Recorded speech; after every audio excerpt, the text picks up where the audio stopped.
यथार्थ मोक्ष।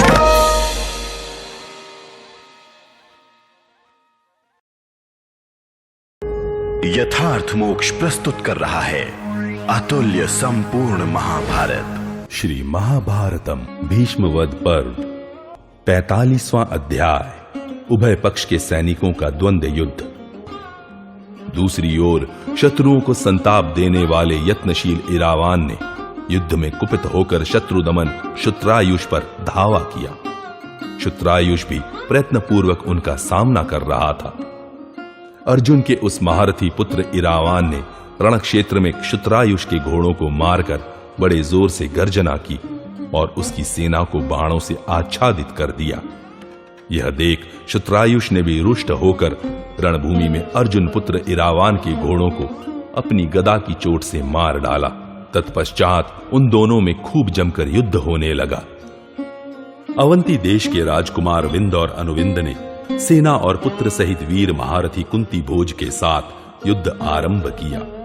वहां मैंने उन दोनों का अद्भुत और भयंकर पराक्रम देखा। वे दोनों ही अपनी विशाल वाहिनी के साथ स्थिरता पूर्वक खड़े होकर एक दूसरे का सामना कर रहे थे। अनुविंद ने कुंती भोज पर गदा से आघात किया। तब कुंती भोज ने भी तुरंत ही अपने बाण समूहों द्वारा उसे आच्छादित कर दिया। साथ ही कुंती भोज के पुत्र ने विंद को भी अपने सहायकों से घायल कर दिया। विंद ने भी बदले में कुंती भोज पुत्र को क्षत विक्षत कर दिया। वह अद्भुत सी घटना हुई। राजन, 5 भाई केकय राजकुमारों ने सेना सहित आकर युद्ध में अपनी विशाल वाहिनी के साथ खड़े हुए गांधार देशीय 5 वीरों के साथ युद्ध आरंभ किया। आपके पुत्र वीर बाहु ने विराट के पुत्र श्रेष्ठ रथी उत्तर के साथ युद्ध किया और उसे तीखे बाणों द्वारा घायल कर दिया। उत्तर ने भी वीरबाहु को अपने तीक्ष्ण सहायकों का लक्ष्य बनाकर बेध डाला। राजन, चेदिराज ने सम्रांगण में उलूक पर धावा किया और उसे अपने बाणों की वर्षा से बींध डाला। वैसे ही उलूक ने भी पंखयुक्त तीखे बाणों द्वारा चेदिराज को गहरी चोट पहुंचाई। प्रजानाथ, फिर उन दोनों में बड़ा भयंकर युद्ध होने लगा। किसी से पराजित न होने वाले वे दोनों वीर अत्यंत कुपित होकर एक दूसरे को विदीर्ण किए देते थे। इस प्रकार उस घमासान युद्ध में आपके और पांडव पक्ष के रथी, हाथी, घोड़े और पैदल सैन्य के सहस्त्रों योद्धाओं में द्वंद्व युद्ध चल रहा था। महाराज, 2 घड़ी तक तो वह युद्ध देखने में बड़ा मनोरम प्रतीत हुआ। फिर उन्मत्त की भांति विकट युद्ध चलने लगा। उस समय किसी को कुछ सूझ नहीं पड़ता था। उस समर भूमि में हाथी हाथी के साथ भिड़ गया, रथी ने रथी पर आक्रमण किया, घुड़सवार घुड़सवार पर चढ़ आया और पैदल ने पैदल के साथ युद्ध किया।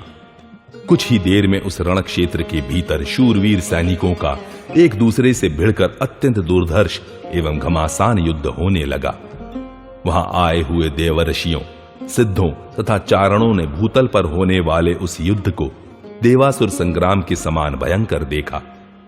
आर्य, तदनंतर हजारों हाथी, रथ, घुड़सवार और पैदल सैनिक द्वंद्व युद्ध के कर्म का उल्लंघन करके सभी सबके साथ युद्ध करने लगे। नरश्रेष्ठ, जहां जहां दृष्टि जाती वहीं रथ, हाथी, घुड़सवार और पैदल सैनिक बारंबार युद्ध करते दिखाई देते थे। इस प्रकार श्री महाभारत भीष्म पर्व के अंतर्गत भीष्मवध पर्व में द्वंद्व युद्ध विषयक 45वां अध्याय पूरा हुआ। 46वां अध्याय, कौरव पांडव सेना का घमासान युद्ध। संजय कहते हैं, भरतवंशी नरेश, उस रणभूमि में जहां तहां लाखों सैनिकों का मर्यादा शून्य युद्ध चल रहा था, वह सब आपको बता रहा हूं, सुनिए। न पुत्र पिता को पहचानता था, न पिता अपने औरस पुत्र को, न भाई भाई को जानता था, न मामा अपने भांजे को, न भांजे ने मामा को पहचाना, न मित्र ने मित्र को। उस समय पांडव योद्धा कौरव सैनिकों के साथ इस प्रकार युद्ध करते थे मानो उनमें किसी ग्रह आदि का आवेश हो गया हो। कुछ नरश्रेष्ठ वीर अपने रथों द्वारा शत्रु पक्ष की रथ सेना पर टूट पड़े। भरत श्रेष्ठ, कितने ही रथों के जुए विपक्षी रथों के जुओं से ही टकराकर टूट गए। रथों के ईशादंड और कुबर भी सामने आए हुए रथों के ईशादंड और कुबरों से भिड़कर टूक टूक हो गए। एक दूसरे को मार डालने की इच्छा रखने वाले कितने ही रथ दूसरे रथों से आमने सामने भिड़कर एक पग भी इधर उधर चल न सके। गंडस्थल से मद की धारा बहाने वाले विशालकाय गजराज कुपित हो दूसरे हाथियों से टक्कर लेते हुए अपने दांतों के आघात से एक दूसरे को नाना प्रकार से विदीर्ण करने लगे। महाराज, कितने ही हाथी तोरण और पताकाओं सहित वेगशाली महाकाय एवं श्रेष्ठ गजराजों से भिड़कर उनके दांतों के आघात से अत्यंत पीड़ित हो आतुर भाव से चिंगाड़ रहे थे। जिन्हें अनेक प्रकार की शिक्षाएं मिली थीं तथा जिनका मद अभी प्रकट नहीं हुआ था, वे हाथी तोत्र और अंकुशों की चोट खाकर सम्मुख खड़े हुए मद्रस्रावी गजराजों के सामने जाकर युद्ध के लिए डट गए। कुछ महान गजराज मद्रस्रावी हाथियों से टक्कर लेकर क्रौंच पक्षी की भांति चीत्कार करते हुए सब दिशाओं में भाग गए। अच्छी तरह शिक्षा पाए हुए कितने ही हाथी तथा श्रेष्ठ गज जिनके गंडस्थल से मद चू रहा था, रिष्टि, तोमर और नाराचों से विद्ध होकर मर्म विदीर्ण हो जाने के कारण चिंगाड़ते और प्राण शून्य हो धरती पर गिर पड़ते थे। महाराज, हाथियों के पैरों की रक्षा करने वाले योद्धा जिनके वक्षस्थल विस्तृत एवं विशाल थे, अत्यंत क्रोध में भरकर इधर उधर दौड़ रहे थे और हाथों में लिए हुए रिष्टि, धनुष, चमकीले, फरसे, गदा, मूसल, भिंदीपाल, तोमर, लोहे की परिग तथा तेज धार वाले उज्जवल खड्ग आदि आयुधों द्वारा एक दूसरे के वध के लिए उत्सुक दिखाई दे रहे थे। परस्पर धावा करने वाले शूरवीरों के चमकीले खड्ग मनुष्यों के रक्त से रंगे हुए देखे जाते थे। वीरों की भुजाओं से घुमाकर चलाए हुए खड्ग जब दूसरों के मर्म पर आघात करते थे, उस समय उनका भयंकर शब्द सुनाई पड़ता था। उस युद्ध स्थल में गदा और मूसल के आघात से कितने ही मनुष्यों के अंग भंग हो गए थे, कितने ही अच्छी श्रेणी के तलवारों से छिन्न भिन्न हो रहे थे, कितनों के शरीर हाथियों के दांतों से दबकर विदीर्ण हो गए थे और कितनों को हाथियों ने कुचल दिया था। इस प्रकार असंख्य मनुष्यों के समुदाय अधमरे से होकर एक दूसरे को पुकार रहे थे। भारत, उनके वे भयंकर आर्तनाद प्रेतों के कोलाहल के समान श्रवण गोचर हो रहे थे। चंवर और कलंगी से सुशोभित हंस तुल्य सफेद एवं महान वेगशाली घोड़ों पर बैठे हुए कितने ही घुड़सवार एक दूसरे पर धावा कर रहे थे। उनके द्वारा चलाए हुए सुवर्ण भूषित निर्मल और तेज धार वाले शीघ्रगामी महाप्रास सर्पों के समान गिर रहे थे। कितने ही वीर घुड़सवार शीघ्रगामी अश्वों द्वारा धावा करके बड़े बड़े रथों पर कूद पड़ते और रथियों के मस्तक काट लेते थे। इसी प्रकार एक एक रथी झुकी हुई गांठ वाले भल्ल नामक बाणों द्वारा निशाने पर आए हुए बहुत से घुड़सवारों का संहार कर डालता था।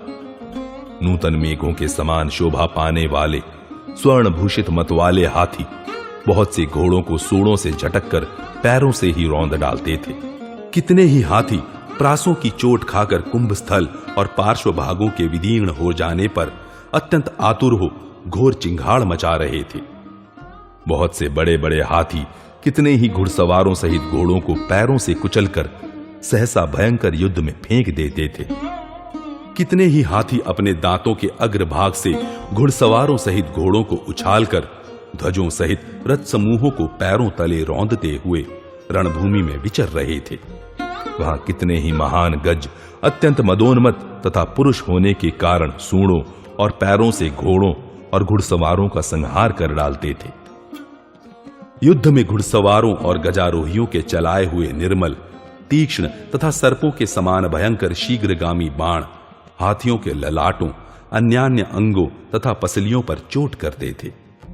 वीरों की भुजाओं से चलाई हुई निर्मल शक्तियां मनुष्यों और घोड़ों की काया तथा लोहमय कवचों को भी विदीर्ण करके धरती पर गिर जाती थी। प्रजानाथ, वहां गिरते समय वे भयंकर शक्तियां बड़ी भारी उल्काओं के समान प्रतीत होती थीं। जो चमकीली तलवारें पहले चितकबरे अथवा साधारण व्याघ्र चम्र की बनी हुई मयानों में बंद रहती थीं, उन्हें उन मयानों से निकालकर उनके द्वारा वीर पुरुष रणभूमि में विपक्षियों का वध कर रहे थे। कितने ही योद्धा ढाल, तलवार तथा फरसों से निर्भय होकर शत्रु के सम्मुख जाने, क्रोधपूर्वक दांतों से ओठ दबाकर आक्रमण करने तथा बाईं पसली पर चोट करके उसे विदीर्ण करने आदि के पैंतरे दिखाते हुए शत्रुओं पर टूट पड़ते थे। प्रत्येक शब्द की ओर गमन करने वाले कितने ही हाथी घोड़ों सहित रथों की अपनी सूंडों से खींचकर उन्हें लिए दिए संपूर्ण दिशाओं में दौड़ रहे थे। कुछ मनुष्य बाणों से विदीर्ण होकर पड़े थे, कितने ही फरसों से छिन्न भिन्न हो रहे थे। कितनों को हाथियों ने मसल डाला था, कितने ही घोड़ों की टाप से कुचले गए थे। कितनों के शरीर रथ के पहियों से कट गए थे और कितने ही कुबरों से काट डाले गए थे। राजन, रणभूमि में जहां तहां गिरे हुए अगणित मनुष्य अपने कुटुंबी जनों को पुकार रहे थे। कुछ बेटों को, कुछ पिता को, कुछ भाई बंधुओं को, कुछ मामा भांजों को और कुछ लोग दूसरों के नाम ले लेकर विलाप कर रहे थे। भारत बहुतों की आंतें बाहर निकलकर बिखर गई थी, जांघें टूट गई थी, कितनों की ही बाहें कट गई थी, बहुतों की पसलियां फट गई थी और कितने ही घायल अवस्था में प्यास से पीड़ित हो जीवन के लोभ से रोते दिखाई देते थे। राजन, कुछ लोग धरती पर अधमरे पड़े थे, उनमें जीवन की शक्ति बहुत थोड़ी रह गई थी और वे पिपासा से पीड़ित हो युद्ध भूमि में ही जल की खोज कर रहे थे। भरत नंदन, लहूलुहान होकर कष्ट पाते हुए वे समस्त घायल सैनिक अपनी और आपके पुत्रों की अत्यंत निंदा करते थे। माननीय महाराज, दूसरे शूरवीर क्षत्रिय आपस में वैर बांधते हुए उस घायल अवस्था में भी न हथियार छोड़ते थे और न क्रंदन ही करते थे।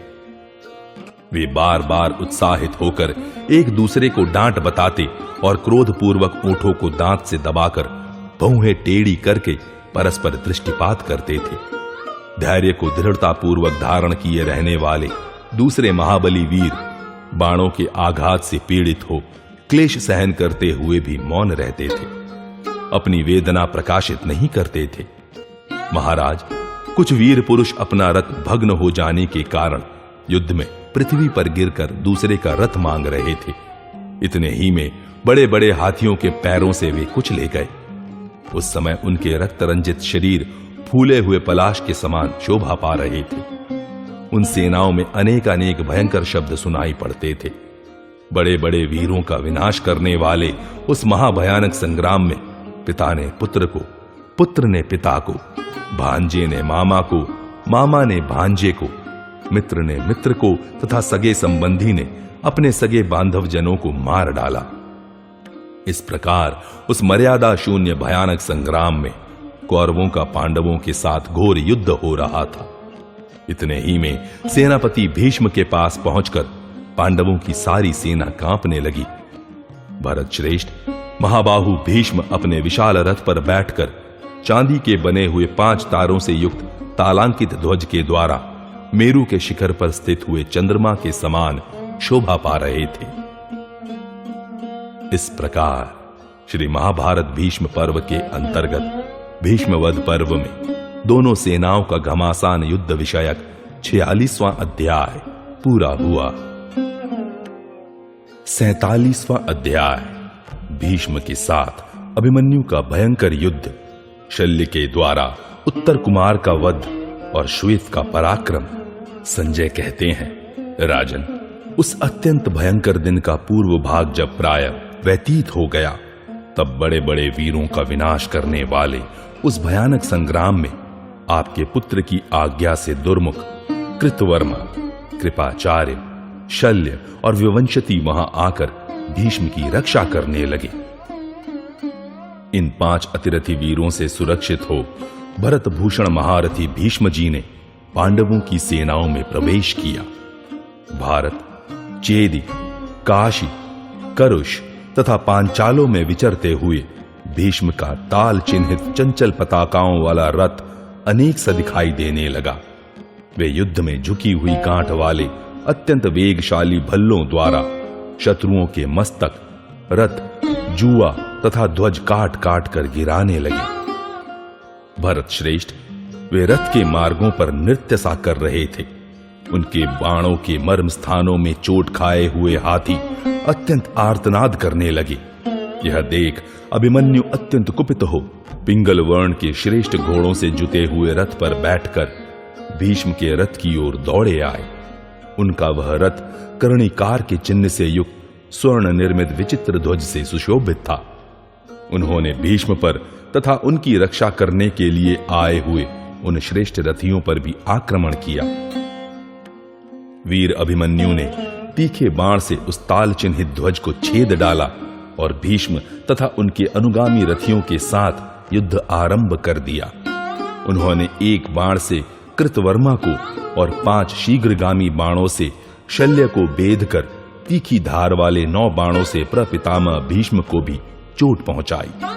तत्पश्चात धनुष को अच्छी तरह खींचकर पूरे मनोयोग से चलाए हुए एक बाण के द्वारा उनके सुवर्ण भूषित ध्वज को भी छेद डाला। इसके बाद झुकी हुई गांठ वाले तथा सब प्रकार के आवरणों का भेदन करने वाले एक भल्ल के द्वारा दुर्मुख के सारथी का मस्तक धड़ से अलग कर दिया। साथ ही कृपाचार्य के स्वर्ण भूषित धनुष को भी तेज धार वाले भाला से काट गिराया।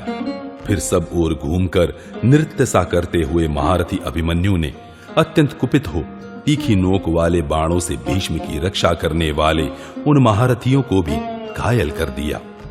अभिमन्यु के हाथों की यह फुर्ती देखकर देवताओं को भी बड़ी प्रसन्नता हुई। अर्जुन कुमार के इस लक्ष्य वेद की सफलता से प्रभावित हो भीष्म आदि सभी रथियों ने उन्हें साक्षात अर्जुन के समान शक्तिशाली समझा। अभिमन्यु का धनुष गांडीव के समान टंकार ध्वनि प्रकट करने वाला, हाथों की फुर्ती दिखाने का उपयुक्त स्थान और खींचे जाने पर अलात चक्र के समान मंडलाकार प्रकाशित होने वाला था। वह वहां संपूर्ण दिशाओं में घूम रहा था। अर्जुन कुमार अभिमन्यु को पाकर शत्रुवीरों का हनन करने वाले भीष्म ने समर भूमि में 9 शीघ्रगामी महावेगवान बाणों द्वारा तुरंत ही उन्हें वेध दिया। साथ ही उस महातेजस्वी वीर के ध्वज को भी 3 बाणों से काट गिराया। इतना ही नहीं, नियम पूर्वक ब्रह्मचर्य व्रत का पालन करने वाले भीष्म ने 3 बाणों से अभिमन्यु के सारथी को भी मार डाला। आर्य इसी प्रकार कृतवर्मा, कृपाचार्य तथा शल्य उस मैनाक पर्वत की भांति स्थिर हुए अर्जुन कुमार को बाण विद्ध करके भी कंपित न कर सके। दुर्योधन के उन महारथियों से घिर जाने पर भी शूरवीर अर्जुन कुमार उन 5 रथियों पर बाण वर्षा करता रहा। इस प्रकार अपने बाणों की वर्षा से उन सब के महान अस्त्रों का निवारण करके बलवान अर्जुन कुमार अभिमन्यु ने भीष्म पर सहायकों का प्रहार करते हुए बड़े जोर का सिंहनाद किया। राजन, उस समय समर भूमि में प्रयत्न पूर्वक अपने बाणों द्वारा भीष्म को पीड़ा देते हुए अभिमन्यु की भुजाओं का महान बल प्रत्यक्ष देखा गया। तब भीष्म ने भी उस पराक्रमी वीर पर बाणों का प्रहार किया, परंतु अभिमन्यु ने रणभूमि में भीष्म के धनुष से छूटे हुए समस्त बाणों को काट डाला। अभिमन्यु के बाण अमोघ थे। उस वीर ने सम्रांगण में 9 बाणों द्वारा भीष्म के ध्वज को काट गिराया। यह देख सब लोग उच्च स्वर से कोलाहल कर उठे। भरत नंदन, वह रजत निर्मित स्वर्ण भूषित अत्यंत ऊंचा ताल चिन्ह से युक्त भीष्म का ध्वज सुभद्रा कुमार के बाणों से छिन्न भिन्न होकर पृथ्वी पर गिर पड़ा। भरत श्रेष्ठ, अभिमन्यु के बाणों से कटकर गिरे हुए उस ध्वज को देखकर भीमसेन ने सुभद्रा कुमार का हर्ष बढ़ाते हुए उच्च स्वर से गर्जना की। तब महाबली भीष्म ने उस अत्यंत भयंकर संग्राम में बहुत से महान दिव्यास्त्र प्रकट किए। तब अमेय आत्मबल से संपन्न प्रपितामह भीष्म ने सुभद्रा कुमार पर हजारों बाणों की वर्षा की। वह एक अद्भुत सी घटना प्रतीत हुई। राजन, तब पुत्र सहित विराट, द्रुपद कुमार धृष्टद्युम्न, भीमसेन, 5 भाई केकय राजकुमार तथा सात्यकी, ये पांडव पक्ष के महान धनुर्धर 10 महारथी अभिमन्यु की रक्षा के लिए रथों द्वारा तुरंत वहां दौड़े आए। शांतनुनंदन भीष्म ने रणभूमि में वेग पूर्वक आक्रमण करने वाले उन 10 महारथियों में से धृष्टद्युम्न को 3 और सात्यकी को 9 बाणों से गहरी चोट पहुंचाई। फिर धनुष को पूरी तरह से खींचकर छोड़े हुए एक पंखयुक्त तीखे बाण से भीमसेन की ध्वजा काट डाली। नरश्रेष्ठ, भीमसेन का वह सुवर्णमय सुंदर ध्वज सिंह के चिन्ह से युक्त था। वह भीष्म के द्वारा काट दिए जाने पर रथ से नीचे गिर पड़ा। तब भीमसेन ने उस रण क्षेत्र में शांतनुनंदन भीष्म को 3 बाणों से घायल करके कृपाचार्य को 1 और कृतवर्मा को 8 बाणों से बेध दिया। इसी समय जिसने अपनी सूंड को मोड़कर मुख में रख लिया था, उस दंतार हाथी पर आरूढ़ हो विराट कुमार उत्तर ने मद्र देश के स्वामी राजा शल्य पर धावा किया। वह गजराज बड़े वेग से शल्य के रथ की ओर झपटा। उस समय शल्य ने अपने बाणों द्वारा उसके अप्रतिम वेग को रोक दिया। इससे वह गजेंद्र शल्य पर अत्यंत कुपित हो उठा और अपना एक पैर रथ के जुए पर रखकर उसे अच्छी तरह वहन करने वाले 4 विशाल घोड़ों को मार डाला। घोड़ों के मारे जाने पर भी उसी रथ पर बैठे हुए मद्रराज शल्य ने लोहे की बनी हुई एक शक्ति चलाई, जो सर्प के समान भयंकर और राजकुमार उत्तर का अंत करने वाली थी। उस शक्ति ने उनके कवच को काट दिया। उसकी चोट से उन पर अत्यंत मोह छा गया। उनके हाथ से अंकुश और तोमर छूटकर गिर गए और वे भी अचेत होकर हाथी की पीठ से पृथ्वी पर गिर पड़े। इसी समय शल्य हाथ में तलवार लेकर अपने श्रेष्ठ रथ से कूद पड़े और उसी के द्वारा उस गजराज की विशाल सूंड को उन्होंने काट दिया। सैकड़ों बाणों से उसके मर्म विद्ध हो गए थे और उसकी सूंड भी काट डाली गई। इससे भयंकर आर्तनाद करके वह गजराज भूमि पर गिरा और मर गया। नरेश्वर, यह पराक्रम करके मद्रराज शल्य तुरंत ही कृतवर्मा के तेजस्वी रथ पर चढ़ गए। अपने भाई उत्तर को मारा गया और शल्य को कृतवर्मा के साथ रथ पर बैठा हुआ देख विराट पुत्र श्वेत क्रोध से जल उठे, मानो अग्नि में घी की आहुति पड़ गई हो। उस बलवान वीर ने इंद्रधनुष के समान अपने विशाल शरासन को कानों तक खींचकर मद्रराज शल्य को मार डालने की इच्छा से उन पर धावा किया। वह विशाल रथ सेना के द्वारा सब ओर से घिरकर बाणों की वर्षा करता हुआ शल्य के रथ पर चढ़ आया। मतवाले हाथी के समान पराक्रम प्रकट करने वाले श्वेत को धावा करते देख आपके 7 रथियों ने मौत के दांतों में फंसे हुए मद्रराज शल्य को बचाने की इच्छा रखकर उन्हें चारों ओर से घेर लिया।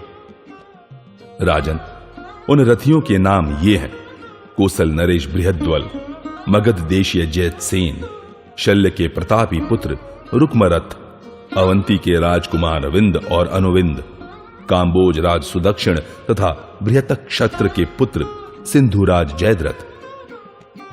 इन महामना वीरों के फैलाए हुए अनेक रूप रंग के विचित्र धनुष बादलों में बिजलियों के समान दृष्टिगोचर हो रहे थे। उन सब ने श्वेत के मस्तक पर बाणों की वर्षा आरंभ कर दी, मानो ग्रीष्म ऋतु के अंत में वायु के द्वारा उठाए हुए मेघ पर्वत पर जल बरसा रहे हैं। उस समय महान धनुर्धर सेनापति श्वेत ने कुपित होकर तेज किए हुए भल्ल नामक 7 बाणों द्वारा उन 7 रथियों के धनुष काटकर उनके टुकड़े टुकड़े कर दिए। भारत, वे 7 धनुष कट जाने पर ही दृष्टि में आए। तदनंतर उन सब ने आधे निमेष में ही दूसरे धनुष ले लिए और श्वेत के ऊपर एक ही साथ 7 बाण चलाए।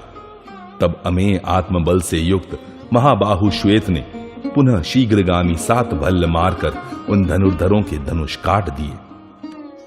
अपने विशाल धनुषों के कट जाने पर उन 7 महारथियों ने बड़ी उतावली के साथ रथ शक्तियां उठा ली और भयंकर गर्जना की। भरत श्रेष्ठ, वे 7 शक्तियां प्रज्वलित हो देवराज इंद्र के वज्र की भांति भयंकर शब्द करती हुई श्वेत के रथ की ओर एक साथ चली। परंतु श्वेत उत्तम अस्त्रों के ज्ञाता थे। उन्होंने 7 भल्ल मारकर अपने निकट आने से पहले ही उन शक्तियों के टुकड़े टुकड़े कर दिए। भरत श्रेष्ठ, तत्पश्चात श्वेत ने सबकी काया को विदीर्ण कर देने वाले एक बाण को लेकर उसे रुक्मरथ की ओर चलाया। वज्र से भी अधिक प्रभावशाली वह महान बाण रुक्मरथ के शरीर पर जा गिरा। राजन, उस बाण से अत्यंत घायल होकर रुक्मरथ अपने रथ के पिछले भाग में बैठ गया और अत्यंत मूर्छित हो गया। उसे अचेत और अनमना देख सारथी तनिक भी घबराहट में न पड़कर अत्यंत उतावली के साथ सबके देखते देखते रणभूमि से दूर हटा ले गया। तब महाबाहु श्वेत ने दूसरे स्वर्ण भूषित 6 बाण लेकर उन 6 रथियों के ध्वज के अग्रभाग काट गिराए। परंतप फिर उनके घोड़ों और सारथियों को विदीर्ण करके उनके शरीरों में भी बहुत से बाण जड़ दिए। इसके बाद श्वेत ने शल्य के रथ पर धावा किया। भारत तब सेनापति श्वेत को शीघ्रता पूर्वक शल्य के रथ की ओर जाते देख आपकी सेनाओं में हाहाकार मच गया। तब आपके महाबली पुत्र दुर्योधन ने भीष्म जी को आगे करके संपूर्ण सेना के साथ श्वेत के रथ पर चढ़ाई की और मृत्यु के मुख में पहुंचे हुए मद्रराज शल्य को छुड़ा लिया। तदनंतर आपके और पांडवों के सैनिकों में अत्यंत भयंकर रोमांचकारी युद्ध होने लगा। रथ से रथ और हाथी से हाथी गुद गए। पांडव पक्ष की ओर से सुभद्रा कुमार अभिमन्यु, भीमसेन, महारथी सात्यकी, केकय राजकुमार, राजा विराट तथा द्रुपद पुत्र धृष्टद्युम्न, ये पुरुष सिंह और चेदि एवं मत्स्य देश के क्षत्रिय युद्ध कर रहे थे। कुरुकुल के वृद्ध पुरुष पितामह भीष्म ने इन सब पर बाणों की वर्षा प्रारंभ कर दी। इस प्रकार श्री महाभारत भीष्म पर्व के अंतर्गत भीष्मवध पर्व में श्वेत युद्ध विषयक 47वां अध्याय पूरा हुआ।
यथार्थ मोक्ष